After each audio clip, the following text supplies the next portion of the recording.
मेरा ससुर दूध पीने की जिद करता था। वो 7 साल का बूढ़ा था और मैं नौजवान थी। मेरी शादी को कुछ ही दिन हुए थे। एक रात मेरा शौहर घर पर नहीं था। मेरा ससुर मेरे कमरे में आया और कहने लगा, मुझे दूध पिलाओ, मैंने दूध पीना है। वो जिद करने लगा और ज़बरदस्ती मेरे कमरे में आ गया। जैसे ही इसे मौका मिला, इसने मेरे साथ पूरी रात। मेरी शादी को अभी सिर्फ 4 दिन ही गुजरे थे। मेरे 16 ही गुजरे थे। मेरे सरल में बस मेरे सासर ही रहते थे।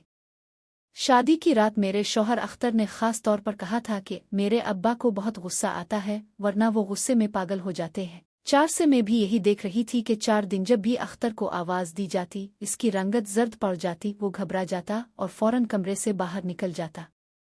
अख्तर की यह हालत देखकर मेरे दिल में भी ससुर का बड़ा राब बैठ चुका था। अहवालवान था जब सुबह ही सुबह अख्तर ने कहा कि आज हम बाहर घूमने चलेंगे। मैं बहुत खुश थी, मगर जैसे ही मेरे ससुर ने अख्तर को पुकारा, वो फौरन कमरे से बाहर चला गया। बाहर से मुझे मेरे सासर के चीखने चलाने की आवाज़ें आ रही थीं। वो कह रहे थे, 4 दिन शादी के हंगामे में गुजर गए, तुम्हें एहसास भी है कि फैक्ट्री में तुम्हारी गैर हाजिरी की वजह से कितना नुकसान हो सकता है, और आज फिर तुम छठी करके बैठ किए हो। फौरन फैक्ट्री जाओ और तमाम मजदूरों के सर पर खड़े हो ताकि वो ठीक से काम करे। तुम्हारी शादी मैंने इसलिए नहीं की कि तुम बस अपनी बीवी के साथ कमरे में बैठे रहो। ये सुनकर मुझे बहुत गुस्सा आया। अभी कुछ ही दिन हुए थे हमारी शादी को, और उन दिनों में भी मैं ही सब काम कर रही थी। नाश्ता बनाने के बाद भी मेरे सासर इसमें नक्स निकाल चुके थे।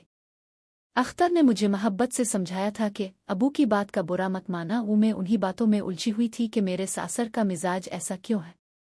लेकिन आज जो शोर शराबा उन्होंने मचाया, मैं तो डर ही गई थी। अख्तर जब कमरे में वापस आया तो इसका चेहरा उतरा हुआ था। कहने लगा, माजरत चाहता हूँ, मुझे फैक्ट्री जाना पड़ेगा। मैंने कहा, कोई बात नहीं, काम पहले है, बाहर हम फिर भी चले जाएंगे। अख्तर फैक्ट्री चला गया और मैं बावर्ची खाने में बर्तन धोने लगी।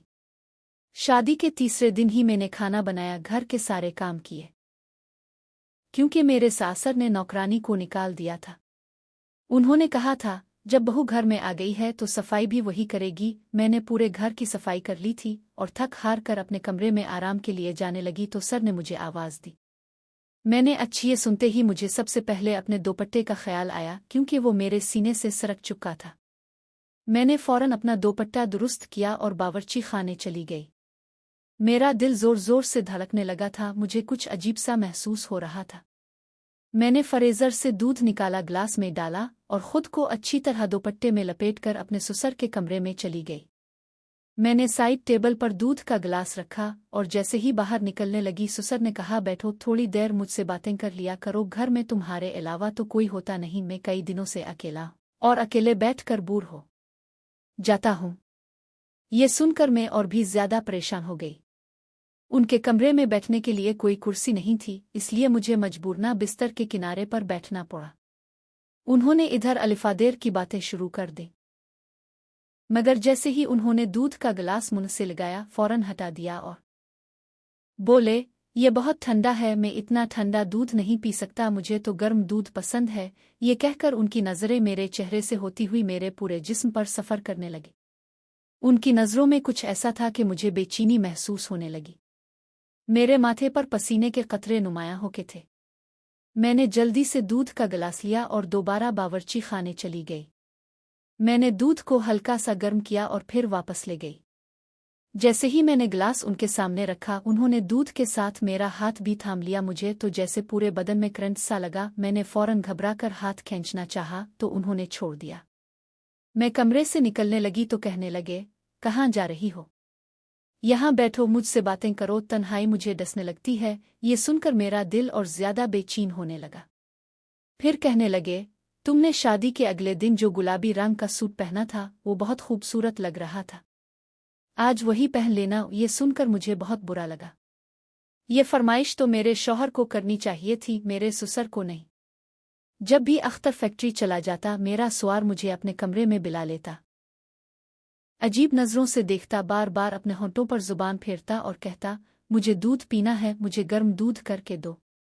जब मैं दूध देकर जाने लगती, वो मेरा हाथ पकड़ लेता और कहता, मेरे पास बैठो, मुझसे बातें करो। मैं कोई बहाना बनाकर निकलने की कोशिश करती कि मुझे खाना बनाना है, बर्तन धोने हैं, मगर अब मेरा दिल बहुत बेचैन होने लगा था। मैं सोच रही थी कि अख्तर से बात करनी चाहिए, लेकिन कैसे? वो तो अपने बाप के सामने कांपता था, सर झुकाकर बस ओ जी जी कहता रहता था। एक दिन मैं बावर्ची खाने में काम कर रही थी कि अचानक मेरा ससुर वहां आ गया। इसने मुझे पीछे से पकड़ लिया, झटके से टेबल से लगा दिया, और जो कुछ मेरे साथ किया मैं बता नहीं सकती। मैं किसी तरह अपनी इज्जत बचाकर अपने कमरे में चली गई, दरवाज़ा बंद कर लिया, कुंडी लगा दी और बेड पर बैठ गई।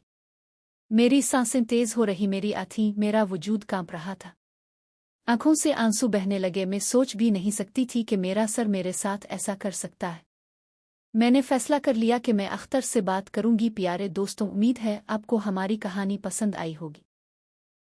अगर कहानी पसंद आई है तो वीडियो को लाइक करें और चैनल को लाजमी सब्सक्राइब करें। अगली वीडियो में मिलते हैं। शुक्रिया।